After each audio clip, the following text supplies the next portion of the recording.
चारा घोटाला मामले में राजद के जो नेता हैं लालू यादव, वो रांची की सीबीआई अदालत ने उनको 5 साल की कैद की सजा सुनाई, 60 लाख जुर्माना लगाया।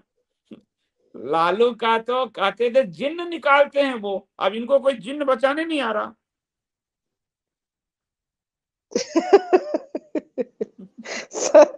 सर देखिए, ये एक पहले एक अलग तरह की राजनीति हुआ करती थी, जिस राजनीति में वर्जना होती थी कि हम तुम्हारा नहीं कुछ बोले खोलेंगे और तुम हमारा कुछ मत खोलना। लेकिन ये भाजपा ने इस पूरी राजनीति को बदल दिया कि साहब हम उसमें से नहीं है, अगर हमारा पाना तो तुम हमको पकड़ लेना, लेकिन अभी तो आपने जो किया है उसे आपको भोगना पड़ेगा। और यही वजह है कि अब जो है आप देखिए कि हमको लग रहा है तकरीबन 5 से 6 साल हो गया होगा इनको अंदर रहते हुए। नहीं तो कोई कल्पना नहीं कर सकता था कि जो इन्होंने किया है उसके लिए इनको कोई कुछ कहेगा। मतलब मुझे याद है मैं 90 का दशक था, घनघोर बिहार से आया हूँ। घनघोर बिहार में पलायन करना पड़ा, आज की पीढ़ी नहीं जानती, इसको नहीं समझ पाएगी। बिहार में अपहरण उद्योग चलता था और मारुति जो वैन होती है उसको ऐसे खोलकर अपहरण किया जाता था। स्कूल जाते बच्चों को उठा लिया जाता था और उनके बाप से पैसे मांगे जाते थे। पूरी एक इंडस्ट्री चलती थी जिसपे बाद में आपको अजय देवगन की फिल्म अपहरण आई भी थी। और उस समय एक दो बड़े मीडिया जिनके आप नाम जानते हैं, मैं नहीं कहूंगा, उनकी गाड़ी तक में का अपहरण में उपयोग हुआ।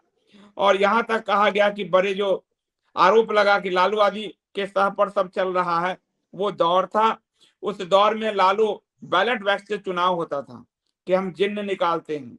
लालू अपने आप को कहीं का खुदा, उनके शब्द में कहीं कहूंगा खुदा समझते थे। आज कानून के आगे आज वो फिर से 5 साल की सजा, 60 लाख का जुर्माना।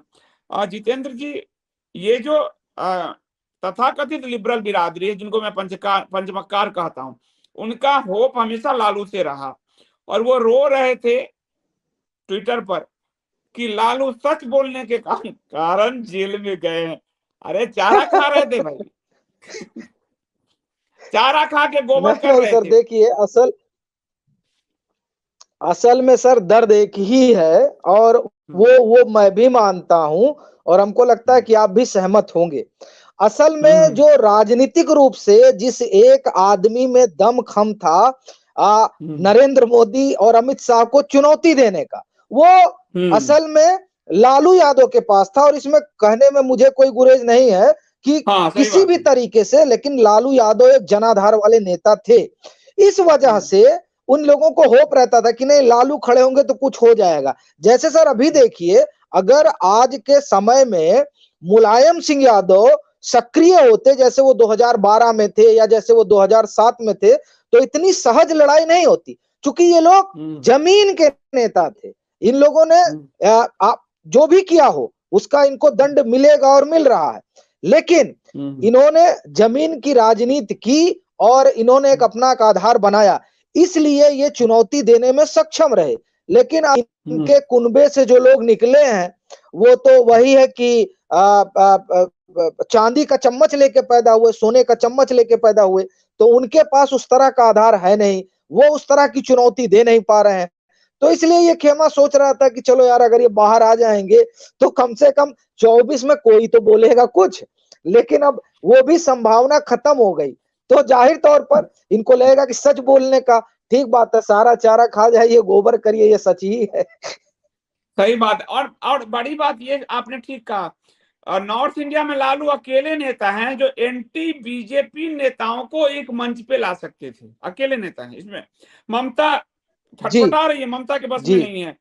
कांग्रेस तो खत्म हो चुकी है, उसके बस में कुछ नहीं है। शरद पवार आप देखते होंगे उठते हैं बीच बीच में, लेकिन उनकी कोई सुनने वाला नहीं। शरद पवार की हैसियत रही नहीं। वो महाराष्ट्र का एक छुटभैया, मैं तो कहूंगा, भले उनको लोग देश का नेता मानता हो, पद्म भूषण मानता हो, वो महाराष्ट्र के बाहर उनकी औकात नहीं है, सीधी सी बात है।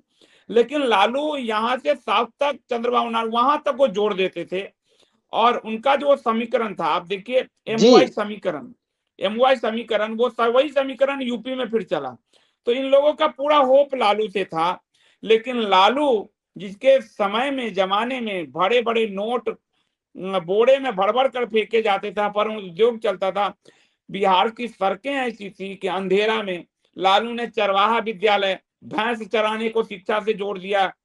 स्कूल की दूर, मतलब लालू ने बिहार को उस मुकाम पे खड़ा कर दिया जहां पाषाण युग शुरू होता है। उस लालू से तथाकथित लिबरल शेखर जी गुप्ता, शबा नकवी, अरुण पुरी, रजत शर्मा, इन सब का होप वो लालू था। तो इस भारत का जो लिबरल जमात है, कितना बड़ा पाखंड है कि जिसका कोई हिसाब नहीं है। तो उनके पाखंड का कोई हो नहीं सकता। क्यों जितेंद्र जी, इनके पाखंड का कोई मुकाबला है कहीं? नहीं नहीं सर, वो तो कोई नहीं कर सकता है। वो उनका अपना पाखंड अद्भुत है, वहां तक तो पहुंचा ही नहीं जा सकता है। सही बात है।